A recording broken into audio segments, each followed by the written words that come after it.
Hebu wazia umekaa nje ya nyumba yako mchana kweupe, kisha ghafla unaanza kuona vitu vyekundu vikianguka kutoka angani, na unapochungulia chini unagundua ni vipande vya nyama mbichi vinavyotapakaa kila mahali.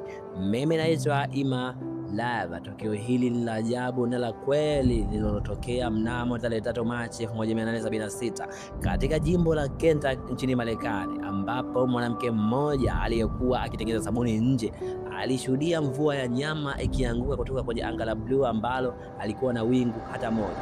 Kwa dakika kadhaa, vipande vya nyama mbichi vyenye ukubwa wa kiganja vilitua ardhini, jambo lililozua hofu na mshangao mkubwa kwa wakazi wa eneo hilo ambalo hawakuwahi kuona kitu kama hicho kwenye maisha yao. Siri ya tukio hili la ajabu lilijaribu kufumbuliwa na wanasayansi wa zamani, ambapo wengine walisiliki hata kuonja nyama hiyo na kusema inafanana na nyama ya kunguru au mwanakondoo.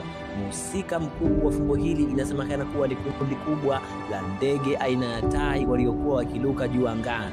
Inasaidika kuwa ndege hao walikuwa wamekula nyama nyingi kwa pupa, na hapo walipofika juu angani, mmoja alitapika na kusababisha wenzake wote wafanye hivyo kwa pamoja, hali iliyopelekea nyama nyingi kuanguka kama mvua juu ya shamba la watu. Leo hii tukio hili linabaki kuwa moja ya maajabu makubwa ya kihistoria duniani, lakini wanasayansi wengine wanasema kuna nadharia nyingine tofauti ambazo zinafanana na hili tukio, sio tu tukio la nyama imedondoshwa na kunguru. Mimi naitwa Ima Lava, karibu Love Media.